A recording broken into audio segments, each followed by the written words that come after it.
Hello, everybody. Scott Golden here, Golden Opportunities Coaching. Welcome to those of you who are new. Welcome back to those of you who are seasoned veterans of what we do around here. What we do around here is we try to break down psychological coaching and emotional topics into discernible language for your benefit.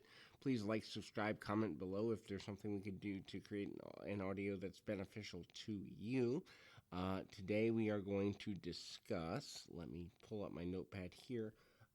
Today we are going to discuss unknown stressors or things that may be stressing you out in ways that you aren't looking at because you're so stressed that you're not looking at the why. And there's a lot of common unknown stressors that people don't even realize that they're creating upon themselves.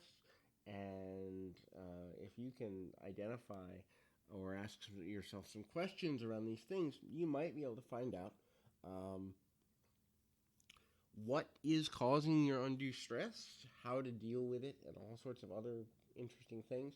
So, most people, the vast majority of people, are stressed about money because they have an unhealthy relationship with money.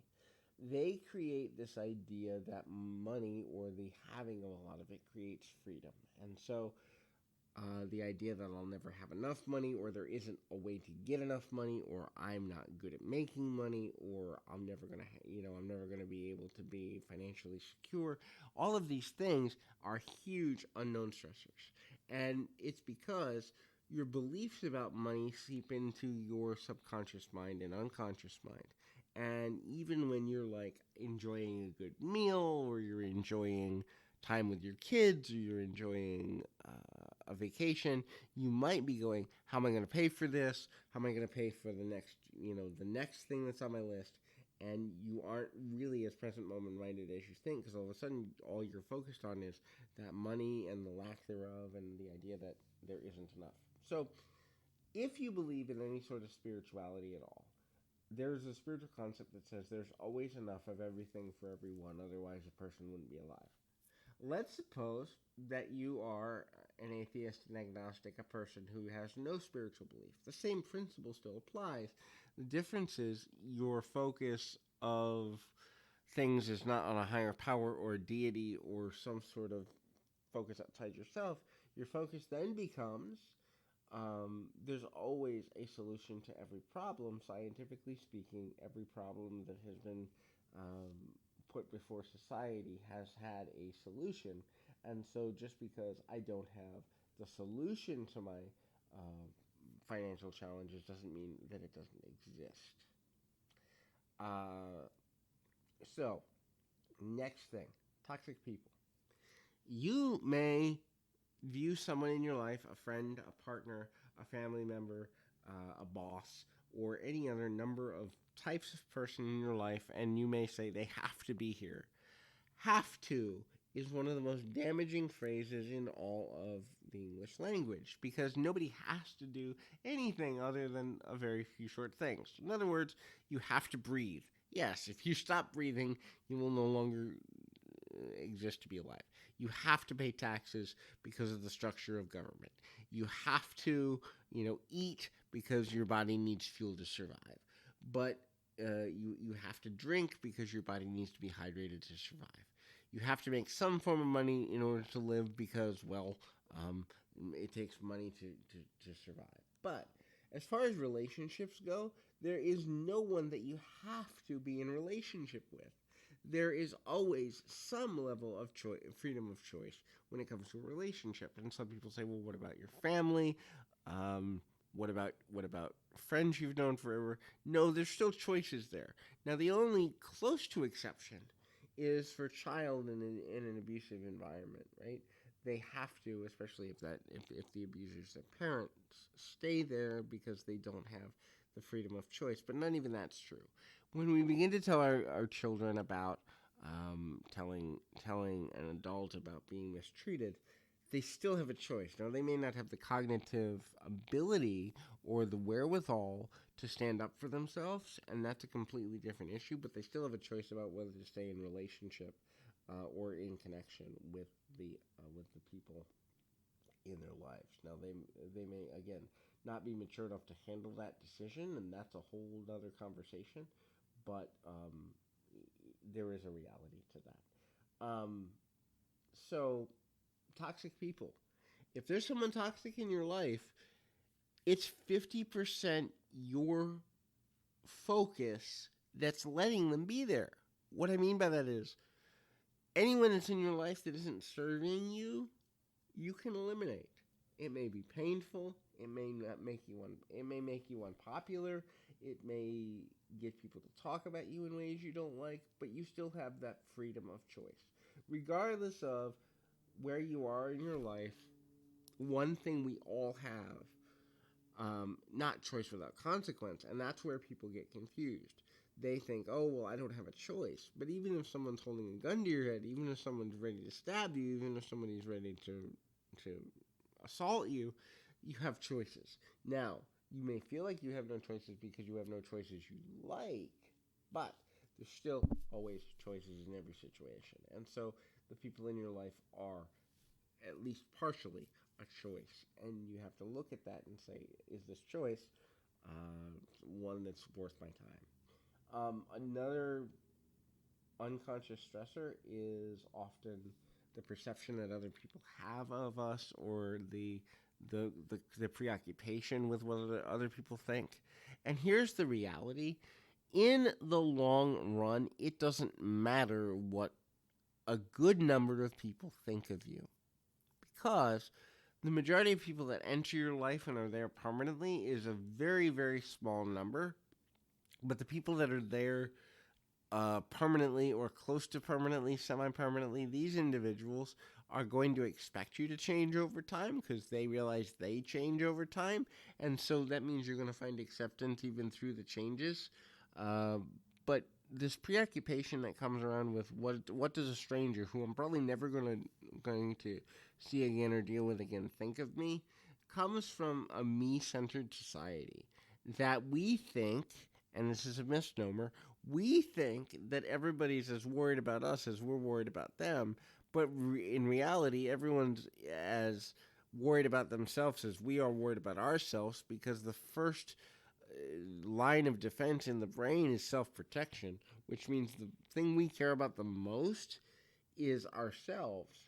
And this preoccupation with what other people think of us is a major, major challenge that often limits or hinders relationships, among other things.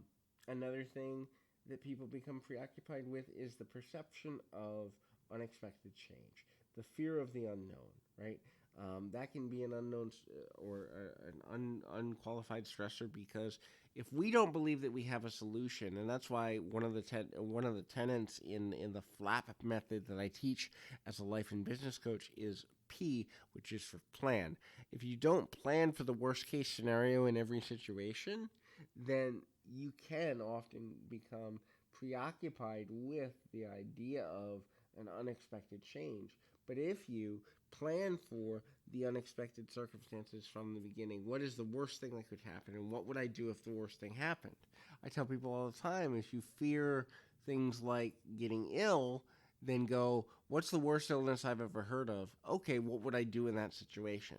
And if you, from the abstract, come up with a solution for it, then everything before you get to it becomes ostensibly easier because you have a solution for your worst case scenario, which means anything that's not your worst case scenario becomes easier to handle by default, and that's really, truly a valuable thing.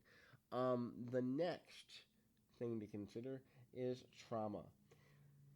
People don't realize that trauma changes the brain. Well, I'll say it this way. A lot of people don't realize that trauma changes the brain. And if you have had traumatic experience or a series of them, your brain is different after that experience than it is before the experience. Also, your brain is different the closer you are to a traumatic experience. Think of it like swelling.